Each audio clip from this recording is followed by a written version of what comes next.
જાંબુઆ નદીના બ્રિજ પર ફરી મોટા ગાબડા પડતા ભરૂચ વડોદરા વચ્ચેના ટ્રાફિક જામમાં લોકો ફસાયા હતા. જાંબુઆથી વણામા વચ્ચે આશરે 10 કિલોમીટર સુધી વરસાદમાં વાહન ચાલકો હેરાન પરેશાન થઈ ગયા હતા. જાંબુઆ નદી પરના બ્રિજના ખાડાઓ પૂરવાના દાવા વચ્ચે હજારો વાહન ચાલકોએ ફરી મુશ્કેલીનો સામનો કરવો પડ્યો હતો. જાંબુઆ નદીના બ્રિજના ખાડા પૂરવાના દાવા વચ્ચે હજારો વાહન ચાલકોએ ફરી મુશ્કેલીનો સામનો કરવો પડ્યો છે.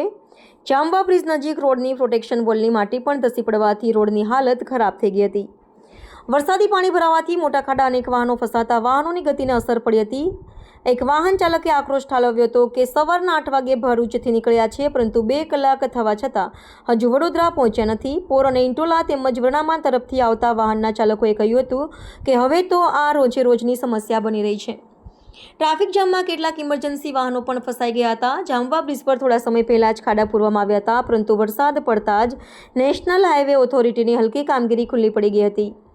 વરસાદના એક ઝાપટામાં જ હાઈવે પર ગાબડા પડવા લાગતા હોય છે. નેશનલ હાઈવે પર વારંવાર ટ્રાફિક જામના પગલે વાહન ચાલકોને પારાવાર મુશ્કેલીનો સામનો કરવો પડે છે. જાંબુઆ બ્રિજ પર ગાબડા પડવાને કારણે છેલ્લા 2 માસમાં 9 વખત મેજર ટ્રાફિક જામ સર્જાયો છે. સૌપ્રથમ તારીખ 19 જૂનના રોજ 15 કિલોમીટર સુધીનો ટ્રાફિક જામ થયો હતો. ત્યારબાદ 26, 28 અને 29 જૂને પણ ટ્રાફિક જામમાં લોકો ફસાયા હતા.